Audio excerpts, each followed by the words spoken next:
The Susan Brender Show is a radio show online broadcasted on YouTube across the United States and globally. The show features guests who speak about health, spirituality, entertainment, and a host of subjects to enlighten people across the nation. Listen to the show that empowers women and men alike and highlights those who have made a difference. I'm Susan Brender, and this is the Susan Brender Show. Today, my guest is Lisa Hurwitz, who is a director and producer known for The Automat, a movie that I really could relate to. And you know why? It's because I spent time in The Automat with my mother, and it was such an experience that I can't explain how wonderful it was. And the producer, Lisa Hurwitz, can tell you a little bit more about the film. I want to hear it, and so does everybody else. So tell me, Lisa, what inspired you to enter into the world of films? Well, I sort of just stumbled into the world of films. I was working at my local 1920s art house movie palace as a 35 millimeter projectionist. And I became, a lover of cinema. I also was very much a fan of my college cafeteria, which is what I was doing at the time that I was working at the theater. I was eating a lot in the school cafeteria. I had this idea of combining my two interests of film and cafeterias. I had heard about the Automat in my school library. I was doing research about cafeterias because I was curious to know more. And that's how I learned about the Horn and Hardart Automat. And I set off on a very long journey of making this documentary film. Yeah, filmmaking is a laborious job. So what keeps you motivated? Because it's really a hard job. And I remember you saying that it took you almost 10 years. That is a long time. So what motivated you to really keep going? For starters, it was really a passion project. It was something that I had control over. I was able to do it in the hours that fit with my schedule. It was something I pursued evenings and weekends. And I really cared about it a lot. It gave me a huge sense of fulfillment. I was meeting people like yourself along the way who had strong personal connections that were encouraging me along the way, telling me that, they were really happy I was doing it and how much they, were excited to see the film when it was done. So there was just a lot of encouragement that I was receiving. It definitely helped that the film was very active on social media. So I really had all kinds of people from all over the country, sending in their support. I think that that's really what kept me going. The fact that I was sort of able to fit it into my schedule when it was right for me. I had day jobs along the way. This was a hobby, and it was something I enjoyed. It was definitely not easy, particularly, funding it, but there wasn't this pressure. It could take as long as it needed to take, and it did. So, and people, I always said, oh, I don't think I'm going to ever make another documentary after this one, not this way, because this was a very DIY film. It was very, it was a big responsibility that I had, that I had taken on. But people always said, oh, well, just wait and see. Like, you're going to have so much fun getting the film out there and going to film festivals. You won't be feeling that same way afterwards, that you're not going to do it again. And presently, I'm excited to keep making films. I am moving over to narrative films to give that a go. It for sure is very, and I'm no expert on this, but it is my opinion at the present moment that it's really much more sustainable to make documentaries within the studio system, that it's best to get, funding for your project and, let the studio handle financing it and, releasing it. But I've learned a lot from this process, especially on the business end, because I am also the distributor of the film. And I do actually feel like it can be much more viable than this to use the same model, but on a narrative film with actors. So I'm very interested in seeing how that goes. And I've loved being the distributor of the Automat. It's been really empowering to continue making my own decisions and make sure that the release of the film, you know, kind of meets my standards. And I'm a bit of a like self-taught marketing guru. So, you know, using all the skills that I have, and I just love all the learning, not just the making the film, but I've really loved all the learning that's come along with releasing the film. You know, you talk about releasing the film and you talk about getting money to do it. It's not an easy job to get money. Money is one of the most difficult things. So how did you raise money? You said the next one you're going to get from the studio, but this one you really did by yourself. So tell us about, and tell people who are doing documentaries, give them a little hint of what they should be doing. So my next project actually is not a documentary. I'm not saying I won't ever do another documentary again, but I'm interested in, you know, that experience of working with actors in a different kind of way. I co-wrote a script, and it is my goal to not do it within the studio system again. Like I've learned so much from this process, and it worked, you know, doing it ourselves, raising the money ourselves, it worked. So if I do work with studios on my romantic comedy, which is coming up, it'll be more on a limited level, you know, like maybe foreign pre-sales or something. But no, I'm gonna do it again, like the same way where me and my team, we bring in the money. And my recommendation to other filmmakers, documentary filmmakers, I mean, honestly, if we're talking documentaries, I think that in this day and age, with the amount of original content coming out of the streamers, you're honestly much better off trying to get your project greenlit by a studio for a documentary, because I think the margins on documentaries are so terrible, even if it's a very successful documentary like The Automat. It's not, the amount of money you stand to gain from releasing it yourself is, you know, next to nothing. So that's why I would recommend trying to get it. It's not like it used to be.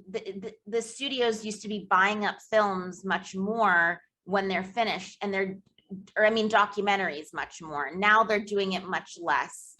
So documentaries have always been much less profitable than, you know, other types of films, but now, you know, more so than ever. So that would be my recommendation. But the way I did it, which you should, if you can't get like upfront financing for your project from a studio, the way that I did it was a Kickstarter campaign. I applied for grants. Friends gave money, family gave money. I put in my own money. And at this point, you know, we're just doing our best to try to recoup as much money as possible. But Lisa, that's what I was going to ask you. Did you recoup the money? Because you had to be spending a ton of money. And when you spend your own money and you get nothing out of it, well, it's really, I don't know what you would say, because the Automat was so great, but it's still a really difficult thing to get money for it. Is that true? It's absolutely true. And, you know, we tried to, when we were, you know, premiering the film at Telluride, we tried to, you know, find like a Netflix or someone to, you know, buy the film. And we received a lot of very similar feedback, which was that, you know, the film was very beautiful, it was charming, it was nostalgic, but that it was too small, that the subject matter was not broad enough appeal to make it worthy of a purchase from any of these entities. I would caution documentary filmmakers against, or at least warn them up front, it's going to be a lot more difficult to sell your film if it's kind of a narrow subject. It'll be much easier if you pick like an international, like a very famous singer to make a documentary about, but if you get into something very niche or specific, it becomes much more difficult. But it's for sure. And let me say this with like the full disclosure, like I am so grateful and appreciative and happy about how everything's been going for the Automat. This is really what success for a documentary looks like in 2022. But the reality of that is, it's the financial side of that success. It's not great. And the Automat will be lucky if it, one day in the distant future ever breaks even. We're still going to be recouping for a very long time. All of the various deals that we made, they do not amount to, even like, because now I've also had the expense of releasing the film because I'm the distributor. And, all the different sales that we made combined don't even amount to like, a fourth, or maybe like a third of the budget. And now we're going to just have to like do, people are going to have to buy the film on Amazon. I'm going to get royalties, blah, blah, blah. So it's a time thing. And I've never received a salary for all the work that I've done. And I've, made a lot of financial sacrifices aside from putting my money into it. I left jobs that were paying me in the process to focus on the film at times, as I'm doing now. So it's definitely it's not easy. That's why I think for documentaries, it's much wiser, if you're making like a very broad topic, that's something, the Beatles documentary, something that like everyone's going to want to see, I think it's wiser to get the financing up front from a studio if you can get yourself a salary. But on the flip side, this has been positive in the sense that I've been in charge. I've been able to control everything, and I'm very pleased. I have no complaints about kind of the way that we've been rolling out the film because, I'm doing exactly what I want to do. Like everything that's happening is what I want to happen. So that's the other thing. If you do what I did and you make all these sacrifices, at least you get to, keep control. Yeah, Lisa, let me ask you something. How did you get the idea for doing the Automat? Because the Automat is for baby boomers like myself and other people who are older who had the opportunity to experience what the Automat was like. And I must tell you that I loved the Automat. I was a little girl and my mother used to take me there all the time and I loved it. And then it disappeared. Now you are a young woman. So where did you get the idea though? Well, I was really fond of my school cafeteria. And also I think the Automat just spoke to me. I felt like it's kind of hard to explain, but I just sort of felt this connection to it. And I thought it was such a beautiful thing. And I was looking for something to, do with my spare time. This was, after you see the film, you can kind of understand how the Automat was so much more than just a restaurant, but how it embodied all of these values. And you see how it touched so many people's lives. There's you, but there's also everybody else who ate there as well, which that's millions of people. So here we have a very special business. And it's a very warm and fuzzy story, very much like myself. I'm very idealistic and I love food. And I also just love kind of all ages things. My friends are all ages. I just had a slumber party with my girlfriend last night who's like, 30 years older than me or something. But I've always valued, intergenerational friendships or interactions. I'm not going to say I'm like an old soul, but I love all kinds of things. I guess I have eclectic taste. Now let's talk about your new film that's coming up. When is it coming up, by the way? So it's in development right now. Hopefully we're talking like 2024. And what is it about? So people really would watch for it. So it's called Mamone, which in Italian means mama's boy. It's in the vein of My Big Fat Greek Wedding. And the idea is that an American girl goes to Italy to live with her Italian boyfriend, only to realize that he's a complete awful mama's boy, and she has to figure out how to survive, overcome his awful mother, and then the film ends in a wedding. Oh, wow. That is really interesting. Now, that's a film that young people would really relate to. Now, did you do this for younger people to really enjoy, or did you do this for everybody? Because the story is about young people, but sounds like it's for everybody. It's definitely for everybody. And after having this experience with Automat, where I was getting, so many industry parties saying that the film is too niche, I'm really aiming to do the exact opposite with Mamone. I also, with the Automat, aside from the problems within the US, and again, I know that nobody sees any problems because what everyone just sees is a successful documentary that's, awards contending, and, they see that. But I see it from the business side too. And we've also had a difficult time finding international, venues for the Automat. It's a very New York story, very American. I am really aiming for this next project to be very broad, very, something relatable that can be in many different languages around the world. Is at the end of the day, it's about, the Italian stereotypes. Like My Big Fat Greek Wedding was about, a Greek family and Greek stereotypes, and, this love dramedy between, a Greek woman and an American man, and then the cultural differences that came out between them, and, the comedy that came out as a result of it. And that's really the aim of the next project too. So it's really exciting. I love a big, huge challenge. And one of the nice things now that, I've got the Automat under my belt, and that, all the sacrifices that were made for the Automat, is that, I'm now in a position to kind of raise money in a different kind of way than then I was raising money on Kickstarter. And now, you can go to actual like film financiers and film investors, and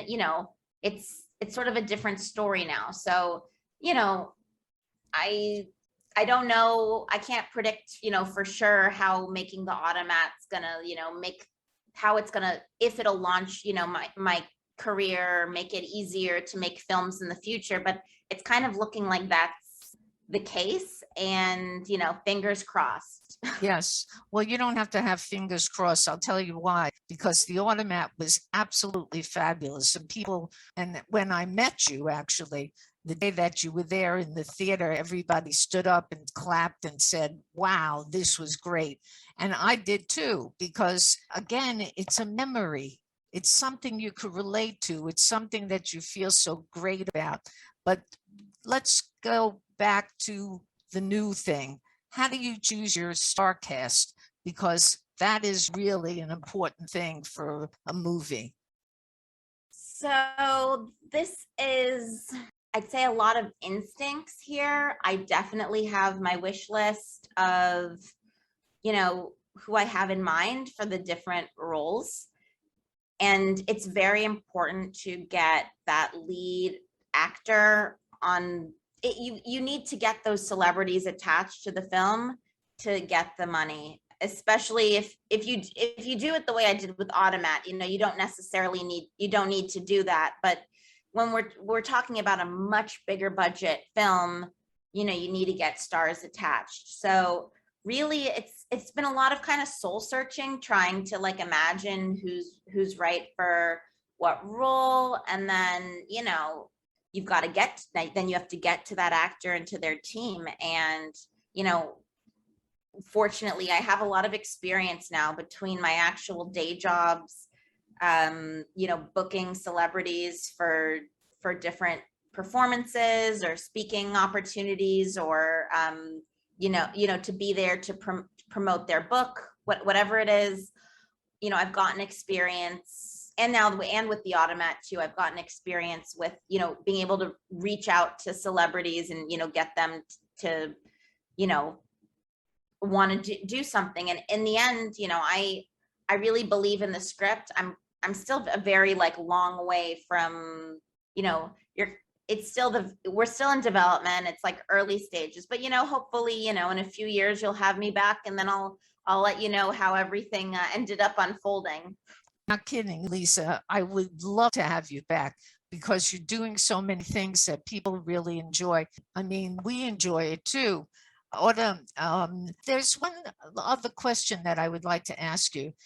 Ken Burns became a very, very, very big star, really producing documentaries.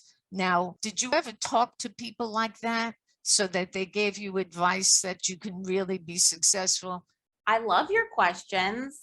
You're definitely asking me some different questions too than what I get asked sometimes. But so I really was so lucky that so many people were willing to speak with me and give me advice and look at cuts of the film and give me guidance. I have found that the documentary community is very supportive of each other.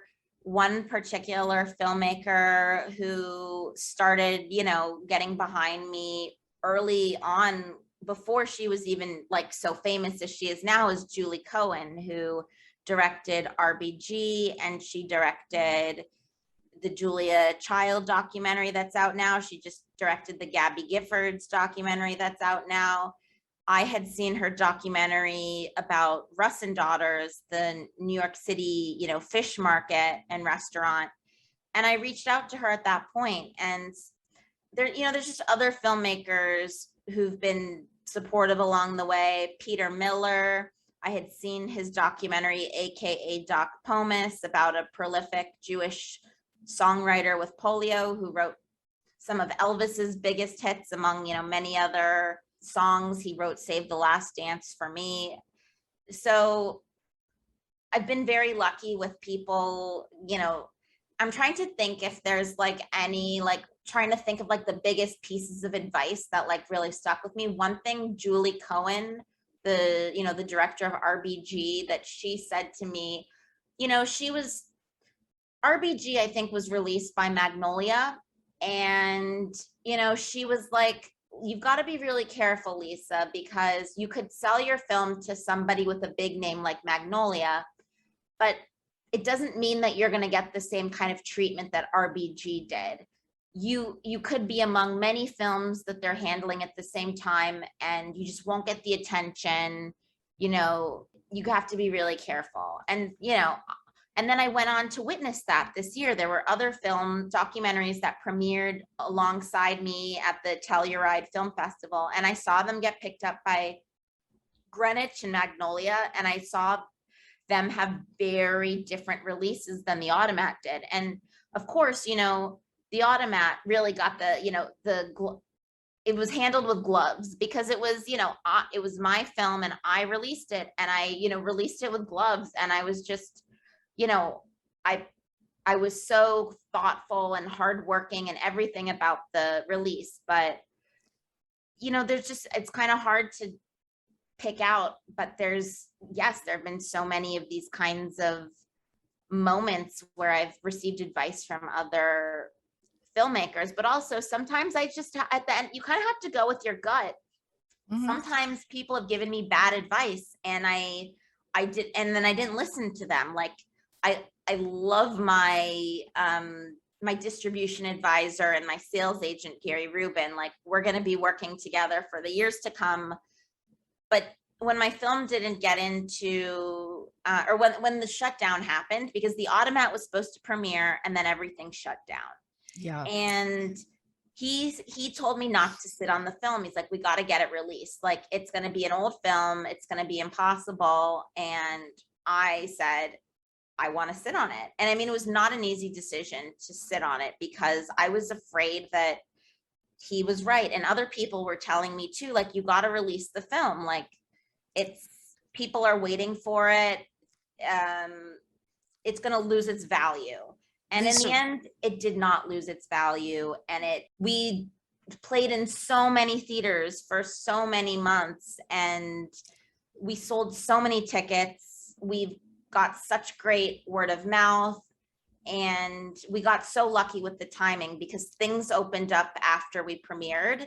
Let me interrupt you because we're almost at the end of the show, and I want people, like, you got all that advice. I'd like you to be able to tell us how people get in touch with you so that they can also learn a little bit more about doing what you do. Sure. So I can be reached at info@automatmovie.com. And then I'm also on Instagram. I'm Automat GRL, Automat Girl. And then we're very active on Facebook, facebook.com/the Automat, the movie. And we have a really exciting DVD coming out on September 20th that has the full Mel Brooks 54-minute interview on it. It has a brand new introduction to the film by Mel Brooks that he recorded after he watched the completed film. And it has a director's audio commentary. So you can watch the film. And as you're watching it, I'll like pop in with like little anecdotes and behind the scenes stories about, you know, how the film was made. My guest today has been Lisa Hurwitz, who is a director and a producer known for The Automat. And now she's going to be doing Mamoni, which is another movie, but not a documentary. And I say to my audience, if you want to have a great time, go see The Automat. Okay. So thank you very much for being on the Susan Brender Show. It's really been a pleasure. Pleasure's all mine, Susan. Definitely keep in touch. And I appreciate the platform.